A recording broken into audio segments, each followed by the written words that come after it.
Welcome to Ceph Office video tutorials. In this video, I will show you our new Forms section that we added not too long ago to Ceph Office, and now it can be utilized from an iPad. Patients can fill out these forms on an iPad directly in the office or right outside of the office, provided the iPad has Wi-Fi network connection to your office. This is done in two parts. You obviously need the new version of Ceph Office, version 4.4.1 or newer, and you're going to need the new Ceph Pad app on your iPad. It is a free download from the App Store. The old version only allows patient sign-in. This new version allows patient sign-in and doing the forms directly on the iPad. So I'll hide the iPad window for now, and I'll show you the Forms section. In Ceph Office, go to your Preferences and Setup window, and then go to the Forms section. It should auto-populate 3 forms here if you haven't already been working in this section. In my example, I only have 1 new patient form. We include 3 default forms, and if you ever lose those or change those or want those back or need those, you can click the Import button right here, and it's going to ask you if you want to specify forms or choose the defaults. In this case, I want the defaults, and there's our 3 forms. I already have the new patient form, so I'm going to do the diagnostic findings and the medical dental history. There's all my forms. Each form starts in an inactive state and it's unlocked. I have another video going over editing these forms and working with these forms, so watch that if you want more information about the forms. For now, we'll look at this new patient form first. I'm going to give you 2 scenarios. We're going to do one as a brand new patient that doesn't exist yet from the iPad when there's only 1 form available, and we'll do another second scenario when there's multiple forms to choose from and when we're attaching the forms to a patient that already exists in the system. So in this first case, all inactive forms, we must have at least 1 active form, so I'm going to change the status of this new patient form. Change status. Yes, I want to make it active, so now it's active and locked. So that one is unlocked, so I can still edit these. You can see on the locked one, I shouldn't be able to edit these. And it's active. Keep in mind, forms are historical history connected to patients. If you use a form a lot, and then you want to make changes to the form later on down the road, you don't want to make changes necessarily directly to this form, because that will change it on old patients too. If it's a typo, that's fine. But if you're going to really change around some of these questions, you should be duplicating this form, maybe marking it as an old version so you're using a new version of the same form going forward. You can also make it inactive. Just keep it around for historical history if you're going to make a new form in its place. Just a helpful hint there about changing the forms as you go forward. Okay, so we have this active new patient form. Let's go to the iPad now. Okay, so on my iPad, if I open up Ceph Pad, it should automatically find my practice if it's on the same Wi-Fi network, patient sign-in and patient forms. No matter what you go to, it's going to ask you to log in with a password. That is the password that's set from this right here. In my case, ABC123. So I'll do the 1, 2, 3. Okay, so this is the patient form section to start with. Right now, it always starts you with an anonymous new patient, so it's truly for a patient whose details you don't have yet. And since there is only 1 form, it's giving us the new patient form to choose. So we're going to just hit continue. And here's filling out the form. Patient can scroll through this. It can be horizontal or landscape. Either way works. I just have it landscape right now. You can jump to sections real quickly. They can jump to the physician section, for example. I'll jump right back up to the starting patient. And you can see some of these fields are red. Those are the fields that are required. So I'll just start with this. Let's say we're going to do last name, Star, first name, Ringo, prefix, birth date. Birth date, you can see there's an example, and because this sucks the birthday out of it, it needs to be in this order.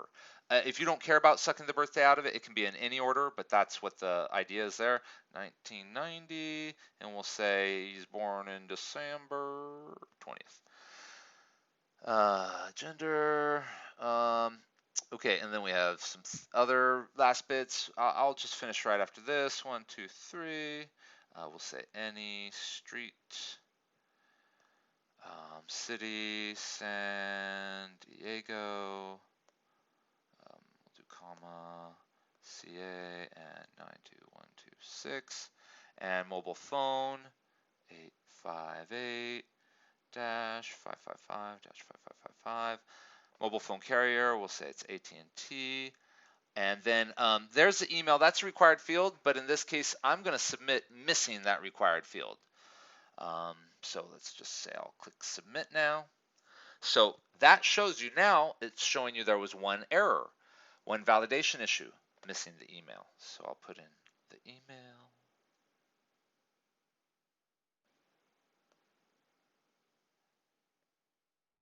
Okay, there's the email, and now we'll submit. And now that everything's filled out, this is the last step where you're validating all the info that was put in. I didn't put in any of the other sections, or else you'd see the answers there as well. So now the patient's validating, everything looks good to them. So yes, do you want to submit? Yes, submit.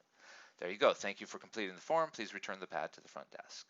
So the idea is now the patient just returns the pad, obviously, and at the front desk, it'll time out in a minute, or you hit OK, and then they're back to put in the password. That way, if the patient holds on to this, they're stuck out of messing around with it. You also want to use guided access to lock them in so they can't hit the home button and leave, unless you want to allow them to use other apps on the iPad. So that was one scenario. Here, I'm going to quit the Ceph Office Pad app now and show you in Ceph Office the second scenario, but let me just show you also in the Practice Manager, under To Do, if we go to Find, we have a new completed form by Ringo Starr, a brand new patient form. And this is for a brand new patient, obviously, a new patient. This is assigned to me because in Preferences and Setup, under Staff, there's a new job role associated with this Patient Onboard Coordinator. So if you have the Patient Onboard Coordinator role, you will be assigned to those new patient forms that get filled out. So now the second scenario, if we go back to Forms, let's say we have two forms enabled. Let's activate that one. Change status. So now we have it active. We have the patient medical history or the new patient form now. And now we're going to associate with this with the patients that already exist in our system. If we look for Skylar, Skylar's a patient already in our system. So go back to the Ceph pad on the iPad here. Go to Patient Forms. Log in. Okay, now you have a choice of forms. Before it only showed you one. So now I can choose which form I'm going to fill out. I'll go ahead and still do the new patient form, same idea. And right now, it's still pointing to that anonymous new patient. If I hit the magnifying glass, I can search. Last name begins with, it's Bietabach. So I'll just do a quick search by ID. There it is, Skylar Bietabach, 7 years, fine. Select choose. Notice if I decide, see it's going to Skylar Bietabach now, if I decide if I want to go back to the new patient, I can just hit that search and click on new patient again. That'll always take me, that red new patient button will always give me that anonymous new patient. Otherwise, let me search again. There's Skylar, choose. Okay, so now we're going to do the new patient form for Skylar Bietabach. Continue. Same idea. So last name, first name, Skylar. The idea is, if someone calls and a patient calls and you put in some basic details, this is where you can get the rest of their details. We'll just submit that with the two things and you can see everything missing. Submit. Okay, so here's all the validation issues now. So now we need to do the birth date and gender and home address, home, street, fine, city, we'll just do San Diego. Let's fix that. San Diego. Mobile phone, same dash 555 dash 555. Again, these are all just required based on the defaults. You can go in them and make any of these fields not required, any other fields required, whatever you want. And email, we'll do it skyler@gmail.com. Okay, and that all looks good now. We'll submit that. There was 2 validation issues. What are we missing now? Invalid length of response, invalid length of response. That's expecting that to be longer and that to be longer. So we'll just do home street and San Diego 92126. Submit. There you go. So those are long enough now. And there's our verifying details. Yes. Do you want to submit? Yes. Thank you for completing the form. And again, hand it back to the front desk. So over here now, let's go look back at our practice manager, our to-dos, and if we find, now there's 2. So there's the new patient form, so that shows you too when you're filling these out. Brand new patients that don't exist yet or existing patient form. She already existed because they work slightly different. In this case for Skylar Biederbach, she already is in there, so we open the patient record. This will take you right to her patient record. It'll open the form here, so you could be filling out, party details or whatever while you're looking at the form detail. That form is right here under Documents, right there.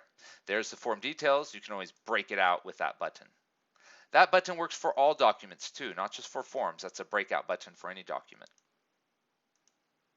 Now, for Skylar, that's obvious. If we're done with her, we can, close this one. It's closed. Okay, so now for the new patient form, this one works slightly differently since this patient doesn't exist. Now you have a create patient record with Skylar, that create patient record is grayed out.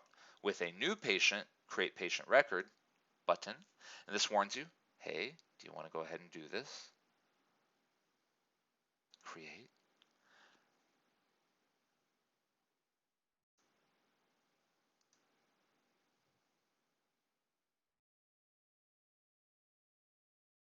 Didn't take me as far as I wanted. Let's try this again. Create patient record, create. There it goes. Keep in mind, this is our first pass. So I was a little bit more patient. I hit create patient record. I didn't already have a patient window open or anything, just have no patient window open, click create patient record, be a little patient, and then it brings you this new patient record window open with the details that it can suck out of it filled in. It's not a ton, but it's a good starting point. And then you have the details right here you can copy and paste. Their zip code, our system's good about just putting in a zip code and they'll fill out the city, state, and zip for you. Their mobile phone's already in there. Their carrier, so they were AT&T. And then email, yeah, already in there. And then if they have dentist, biological mother, and those, if they had filled out more of the form, they would have had all those details too. You can copy and paste those in here as well. And then you can close that and create this. So now you've created this new patient file from a form.